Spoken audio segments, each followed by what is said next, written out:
Welcome students to my YouTube channel the tutor time.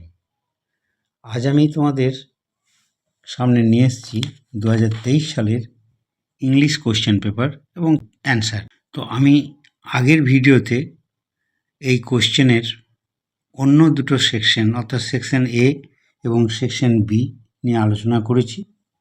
আজকে 2023 সালের question পেপারের section B নিয়ে আলোচনা করছি। এই সেকশনে আছে দেখো গ্রামার অ্যান্ড ভোকাবুলারি।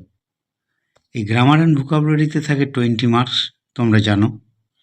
তো প্রথম কোশ্চেনটা কি আছে লক্ষ্য করো। তার আগে বলি, তোমরা আমার ভিডিওটি দেখে উপকৃত হলে বা তোমাদের উপকারে লাগবে বলে মনে হলে একটা লাইক, শেয়ার, সাবস্ক্রাইব অবশ্যই করবে, তাহলে আমি ভিডিও বানানোর ইন্সপিরেশন পেয়ে যাব। ঠিক আছে? আর আমার নতুন নতুন ভিডিওগুলো তোমাদের কাছে পৌঁছে যাবে। এবারে শুরু করা যাক। Question number 4, write the correct alternatives to fill in the blanks. একটা প্যাসেজ দেওয়া আছে, সেখানে তিনটে করে ভার্ব দেওয়া আছে। তিনটে ভার্বের মধ্যে সঠিক ভার্ব ফর্মটা তোমাকে চুজ করতে হবে এবং শূন্যস্থানে বসাতে হবে। এবং তিনটে দেখো ভার্ব বসাতে হবে তোমাকে, তার জন্য 1 নম্বর করে আছে, টোটাল 3 নম্বর। প্যাসেজটা পড়ি এবং দেখো, the tortoise set out to collect all the wisdom in the world and as he, ব্র্যাকেটে দেখো তিনটে ভার্ব ফর্ম আছে, has been gathering, gathered, had gathered. ঠিক আছে, গোটাটা আগে পড়ে নিই, তাহলে তোমাদের মানেটা বুঝতে সুবিধা হবে। Each piece he put it into a large gourd, this took a long time, and when tortoise thought he, শূন্যস্থানে রয়েছে এবং তিনটি ভার্ব দেখো, had collected, collected, collect all their watch, he dash রয়েছে। ভার্বগুলো কি? Decides, had decided, decided, to hide the gourd on the top of a tree. এরপর আমাদের চুজ করতে হবে সঠিক ভার্বটা। ঠিক আছে, দেখো, the tortoise set out to collect all the wisdom in the world as he, and as he, এখানে has been gathering, gathered, had gathered. এটা গ্যাদার্ড হবে, পাস্ট টেন্স, সিম্পল পাস্ট টেন্সটা হবে। Each piece he put it into a large gourd, this took a long time, and when the tortoise thought he, তারপর তিনটে ভার্বের মধ্যে সঠিক ভার্বটা তোমাকে চুজ করতে হবে। এটা হবে হ্যাড কালেক্টেড। ঠিক আছে, দেখো তারপরে all their watch, he dash, decides, decided, had decided, decided. অ্যান্সারটা হবে decided, to hide the gourd on top of a tree. ঠিক আছে, তাহলে এইভাবে তোমাকে প্যাসেজটা পড়ে মানেটা বুঝতে হবে। এটা পাস্ট টেন্সের রয়েছে ম্যাক্সিমাম, তাই পড়ে বুঝতে পারবে। এবারে দেখো, ডু অ্যাজ ডাইরেক্টেড, 5 নম্বর কোশ্চেনটা, অর্থাৎ যেমন নির্দেশ দেওয়া থাকবে তোমাকে সেইভাবে ফিল আপ করতে হবে। 5-এর এতে কি বলা আছে? Fill in the blanks with appropriate articles and prepositions. 1 × 3 মানে 3 নম্বর আছে, তিনটে শূন্যস্থানের জন্য 1 নম্বর করে, 3 নম্বর। এখানে একটি প্যাসেজ আছে, প্যাসেজটি পড়ে মানে বুঝতে পারবে। আর্টিকেল আর প্রিপোজিশন বসাতে হবে। Life had not been smooth sailing dash Sudha, তার মানে এখানে সেলিংয়ের পরে একটা প্রিপোজিশন আর্টিকেল কি বসবে? এখানে একটা প্রিপোজিশন বসবে, কি? Life had not been smooth sailing for Sudha. এখানে ফর এটি হবে, ঠিক আছে, ফর এই প্রিপোজিশনটা হবে। তারপর দেখো, in 1981 dash car she was traveling met with an accident and her right leg had to be amputated below the knee. এখানে দ্য কার হবে, একটা আর্টিকেল বসবে দ্য, ঠিক আছে। এরপরে বাকিটা দেখো, she walked around dash crutches with crutches, এখানে হবে উইথ, ঠিক আছে, এখানে উইথ হবে। এরপর যাও দেখো 5 বি কি বলা আছে, ব্র্যাকেটে ইনস্ট্রাকশনটা দেওয়া আছে। 5 B1, people on the train sang bhajans. নির্দেশটা কি আছে, ইনস্ট্রাকশনটা চেঞ্জ দ্য ভয়েস। খুব সহজ, এটা তোমরা জানো, এটা না পারার মতো কিছুই না। তাহলে এখানে আমাদের অবজেক্ট হচ্ছে ভজনস, একে সাবজেক্ট করে নিয়ে আসতে হবে। কি হবে, ভজনস ওয়ার, দেখো bhajans were sung by people on the train, ঠিক আছে, এটা লেখা সম্ভব নয়, তাই আমি আবার রিপিট করছি। Bhajans were sung, SUNG, sung by people on the train. বোঝা গেছে? এটির জন্য তুমি 1 নম্বর পেয়ে যাবে। 5 বিয়ের নাম্বার 2টা দেখো, Samuel said Swaminathan where is your homework, change into indirect speech, অর্থাৎ ন্যারেশন চেঞ্জ করতে হবে। এটা ডাইরেক্ট ন্যারেশন আছে, তোমাকে ইনডাইরেক্ট করতে হবে। প্রথমেই দেখো, ন্যারেশন চেঞ্জের নিয়ম তোমরা আগেই শিখেছো। এটা একটা ইন্টারোগেটিভ সেন্টেন্স, WH কোয়েশ্চেন আছে, অতএব এই যে নিয়মগুলো আছে ন্যারেশন চেঞ্জের, তার মধ্যে ইন্টারোগেটিভ সেন্টেন্সের নিয়মটা তোমরা পড়েছো। তাই স্যামুয়েল সেড, এই সেডটা উঠে যায় তোমরা জানো। তাহলে কি হবে, স্যামুয়েল আস্কড, যেহেতু ইন্টারোগেটিভ সেন্টেন্স এবং WH কোয়েশ্চেন, এটা যদি ইয়েস অর নো কোয়েশ্চেন হতো তাহলে স্যামুয়েল আস্কড এর পরে ইফ হতো, ঠিক আছে, কিন্তু তা হবে না। এটি যেটি হচ্ছে সেটি বলছি দেখো। তাহলে কি হলো, স্যামুয়েল আস্কড স্বামীনাথন হোয়ার হিজ হোমওয়ার্ক ওয়াজ। এটা আছে প্রেজেন্ট টেন্সে, এটা পাস্ট টেন্স হবে, যেহেতু রিপোর্টিং ভার্ব সেড এটি পাস্ট টেন্সে রয়েছে। আবার বলছি, তাহলে স্যামুয়েল আস্কড স্বামীনাথন হোয়ার হিজ হোমওয়ার্ক ওয়াজ, তখন ফুল স্টপ দেবে, এই জিজ্ঞাসা চিহ্নটা আর হবে না, নোট অফ ইন্টারোগেশন দেবে না। 1 নম্বর হয়ে গেল। এবারে 3টা দেখো, he put it in an envelope and sealed it, turn into a simple sentence. এটাকে একটা সিম্পল সেন্টেন্স করতে হবে। কি আছে আমাদের এটা, এটা আছে কম্পাউন্ড সেন্টেন্স, এই যে অ্যান্ড দিয়ে জয়েন করা আছে, অ্যান্ড, বাট, অর, এই সমস্ত দিয়ে জয়েন থাকলে পরে সেটা আমাদের কম্পাউন্ড সেন্টেন্স হয়। একে সিম্পল করতে হবে। সিম্পল সেন্টেন্স করার নিয়ম তোমরা আগে হয়তো পড়েছো, আমিও আমার আগের ভিডিওগুলোতে দিয়েছি। তাহলে এখানে দুটো ভার্ব রয়েছে, দেখো, পুট আর সিল্ড। একটি ভার্বকে তোমাকে পার্টিসিপল করতে হবে। পার্টিসিপল কি না, ভার্বের শেষে আইএনজি যোগ করতে হবে, সেটি হচ্ছে পার্টিসিপল করে আমাদের সিম্পল সেন্টেন্স করার নিয়মের মধ্যেই রয়েছে। তাহলে পুট এই ভার্বটার সঙ্গে আমি আইএনজি যোগ করব, দিয়ে কী হলো, তাহলে putting it in an envelope he sealed it. এই সিল্ড এই ভার্বটার আগে সাবজেক্টটা বসে যাবে। আবার বলছি, putting it in an envelope he sealed it. এটা আমাদের সিম্পল হয়ে গেল। এরপর কোশ্চেন নাম্বার সিটা দেখো, choose the correct phrasal verbs from the list given below to replace the words underlined.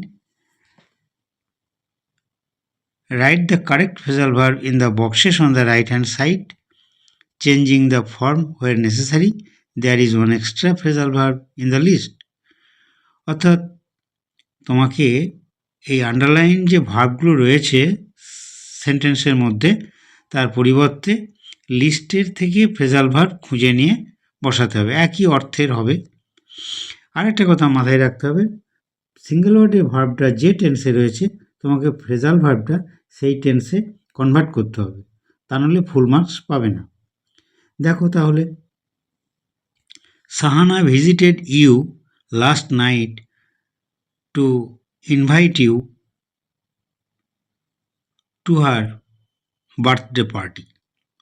Sahana তোমাকে গত রাত্রিতে তার জন্মদিনে নেমন্তন্ন করেছে, ভিজিটেড অর্থাৎ দেখা করতে বা সাক্ষাতে এসছিল গত রাত্রিতে। এবারে এই যে ভিজিটেড, এটি আমাদের আন্ডারলাইন্ড করা আছে ভার্বটা, অর্থাৎ পাস্ট টেন্স রয়েছে। কি হবে না, দেখা করা হচ্ছে কলন, তোমরা জানো, তাহলে এটি কলন লিখলে তুমি নাম্বারটা পাবে না, তোমাকে কলড অন করতে হবে, এই বক্সে তোমাকে কলড অন কথাটা লিখতে হবে, ঠিক আছে। এরপরে 2 নম্বরটা দেখো, solving the puzzle was so difficult that I stop trying. এই যে স্টপ ট্রাইং মানে চেষ্টা থেকে বিরত হওয়া বা চেষ্টা না করা, ছেড়ে দেওয়া এক কথায়, ঠিক আছে। চেষ্টা ছেড়ে দিল কারণ পাজেলটা ছিল খুবই শক্ত, তাই চেষ্টা থেকে বিরত হলাম, আই স্টপ ট্রাইং। তাহলে স্টপ ট্রাইং হচ্ছে এখানে ছেড়ে দেওয়া। এই যে দেখো ফ্রেজাল ভার্বটা হচ্ছে গিভ আপ।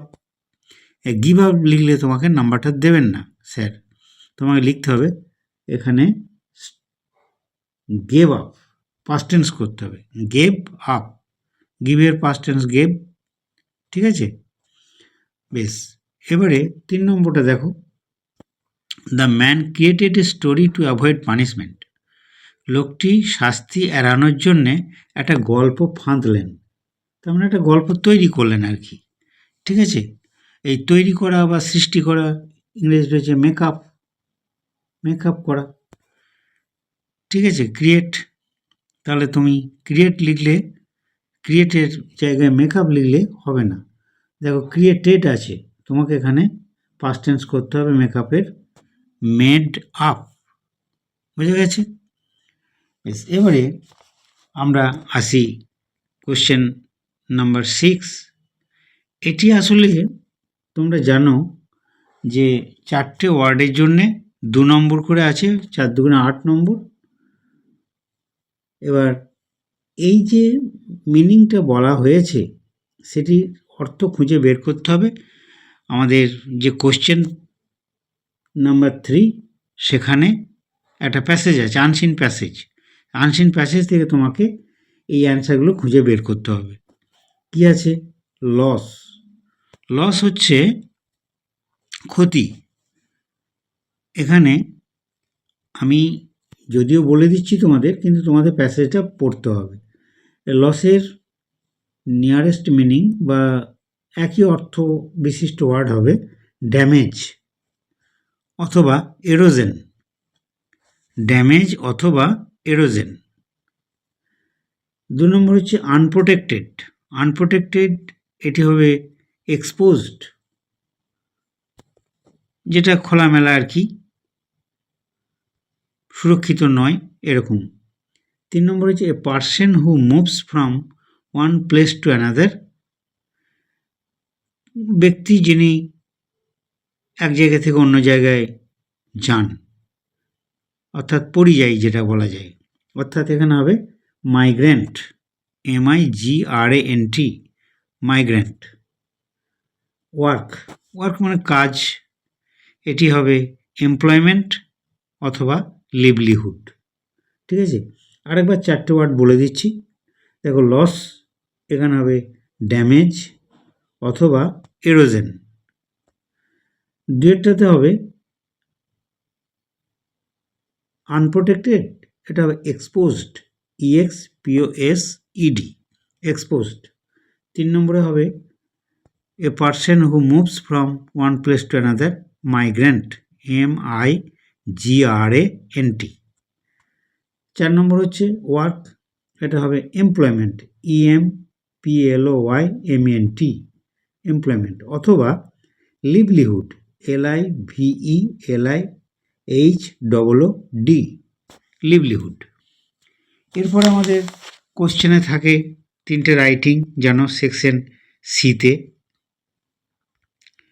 সেকশন সিতে যে রাইটিংটা আছে সাথের, এটা একটি biography, write a short biography in about 100 words of Sukumar Rai, the great Bengali writer and poet, on the basis of the points given below। দেখো 10 নম্বর হয়েছে, তার মানে নিচের পয়েন্টগুলোকে ব্যবহার করে তোমাকে সুকুমার রায় এর উপরে একটি বায়োগ্রাফি লিখতে হবে, ওনার বায়োগ্রাফি। পয়েন্টগুলো দেওয়া আছে, দেখো, দেখতেই পাচ্ছ। Birth, parents, education, profession, notable works, death. Birth মানে ওনার জন্ম, ঠিক আছে, 30th অক্টোবর 1887। প্রত্যেকটা পয়েন্ট তোমরা পড়ে দেখতেই পারবে। তো কথা হচ্ছে কি, কিভাবে তুমি বায়োগ্রাফিটা লিখবে। বায়োগ্রাফি লিখতে গেলে প্রথমেই তোমাকে একটা ইন্ট্রোডাক্টরি সেন্টেন্স দিতে হবে। এই ইন্ট্রোডাক্টরি সেন্টেন্সের জন্যে তোমার 1 নম্বর থাকে। এই নিয়মগুলো তোমরা হয়তো অনেকেই জানো না, কিভাবে লিখতে হয়, কিসের উপর নাম্বারটা বেশি স্কোর করে, সেগুলো একটু জানতে হবে। এবারে প্রথম পয়েন্ট হচ্ছে বার্থ। বার্থের উপরে তুমি একটা সেন্টেন্স লিখবে, তোমাকে 1/2 নম্বর দেবেন স্যার, মানে মার্কসগুলো মোটামুটি আমি তোমাদের বলছি। ইন্ট্রোডাক্টরি সেন্টেন্সে 1 নম্বর, বার্থে 1/2, প্যারেন্টস, এই প্যারেন্টসের ওপরে 1 নম্বর, অর্থাৎ ওনার বাবা, ঠিক আছে, ওনার মায়ের পরিচয়। এডুকেশন মানে ওনার শিক্ষা, কোন কলেজ থেকে কি পাস করেছেন, এগুলো প্রত্যেকটা পয়েন্টের উপরে একটা করে মিনিমাম সেন্টেন্স লিখবে, তাহলেই তোমার দেখবে অনেকগুলো সেন্টেন্স হয়ে যাচ্ছে। এবং এই জায়গাটার উপরে তোমাকে 3 নম্বর দেওয়া হবে। এই এডুকেশন এইটার পয়েন্টের উপরে 3টে নম্বর আছে, তাহলে মিনিমাম 3 থেকে 4টে সেন্টেন্স এমনিতেই হয়ে যায়, এই যে প্রত্যেকটা হিন্টস বা পয়েন্টগুলো ব্যবহার করে। প্রফেশন, এই প্রফেশনের উপরে দেখবে তোমার দেওয়া আছে 1 নম্বর, writer, illustrator, photographer, publishers of Sandesh, the famous children's magazine. এগুলোকে নিয়ে তুমি সেন্টেন্স বানাবে, তাহলেই 1টি নাম্বার পেয়ে যাবে। নোটেবল ওয়ার্কস মানে ওনার যে অবদান, যে কাজ, সেইগুলো তোমাকে বলতে হবে, উনি কি করেছেন, হ্যাঁ, ওনার লেখা বইটই ইত্যাদি দেওয়া আছে। তো এর উপরে আছে 1 নম্বর, ঠিক আছে। এবার ডেথ, ওনার মৃত্যু, 10th সেপ্টেম্বর 1923। এই ডেথের উপরে 1/2 নম্বর আছে, এই সেন্টেন্সটা লিখলে 1/2 নম্বর। তাহলে এখনও 10 হয়নি, আমাদের 8 হয়েছে। আর 2টো নম্বর কোথায় আছে? অর্গানাইজেশন। এইটা অর্গানাইজেশন মানে হচ্ছে তুমি কিভাবে সেন্টেন্সগুলোকে বানাবে এবং তার মানে ক্রমিক বা পরস্পর যে একটা সঙ্গতি, কোন ওয়ার্ড চয়েস করলে তোমার সুন্দর হবে, এইগুলোর উপরে দেওয়া হয়, এটাকে বলা হয় অর্গানাইজেশন। এটার উপরে 1 নম্বর। আর লাস্টে দেবে কনক্লুডিং সেন্টেন্স, অর্থাৎ একটা কনক্লুশন দিতে হয়, সেখানে 1 নম্বর। এই হচ্ছে তোমাদের মোট 10 নম্বর। এরপরেরটাতে কি আছে? এরপরেরটাই আছে, দেখো, write a letter within 100 words to the editor of an English daily expressing concern about the frequent accidents due to rash driving in your area. অর্থাৎ একটা তোমাকে ইংরেজি পত্রিকার এডিটরকে মানে রাস্তায় বা এলাকায় প্রায় দুর্ঘটনা ঘটে থাকে, তার বিষয়ে তোমার উদ্বিগ্নতা প্রকাশ করে যাতে এগুলো কমানো যায় বা বন্ধ করা যায় সেই বিষয়ে ওনার দৃষ্টি আকর্ষণ করে এডিটরকে কিভাবে চিঠি লিখতে হয় তোমরা জানো। এখানেও দেখো কিভাবে লিখবে বলি, যে একটা ফরম্যাট থাকে, এডিটরকে লেখার একটা ফরম্যাট থাকে, সেই ফর্মের ওপরে 2 নম্বর থাকবে, ঠিক আছে? ফর্মটার ওপরে 2 নম্বর, সেই ফরম্যাট মেনটেন করে লিখতে পাবে, তাহলে তোমরা 2 নম্বর পেয়ে যাবে। এখানেও একটা ইন্ট্রোডাক্টরি সেন্টেন্স দিতে হয়, তার জন্য 1 নম্বর। আর কন্টেন্টের উপরে যে বিষয়টার জন্য তোমাকে লিখতে বলা হয়েছে সেই কন্টেন্টের উপরে থাকবে 5 নম্বর। তাহলে 5, 2, 7, 1, 8 নম্বর হলো। আরও 2 নম্বর আছে কনক্লুডিং সেন্টেন্স, এর জন্য 1 নম্বর। আর রেজিস্টার বলতে কোন ধরনের ল্যাঙ্গুয়েজ বা সেন্টেন্স ব্যবহার করবে সেটার উপরে 1 নম্বর। এইভাবে তুমি এডিটরকে চিঠিটা লিখলে, ঠিক আছে? এরপরে দেখো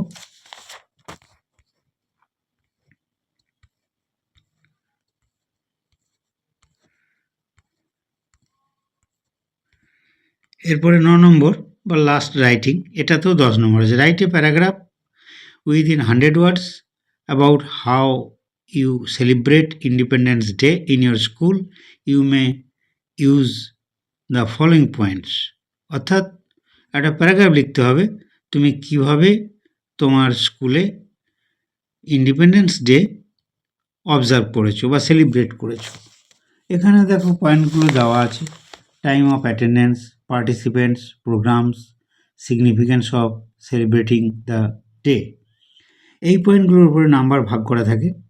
প্রথমে এখানেও তোমাকে একটা ইন্ট্রোডাক্টরি সেন্টেন্স দিতে হবে, তার জন্যে 1 নম্বর। ইউনিটের উপরে দেখো কটা ইউনিট আছে, 1, 2, 3,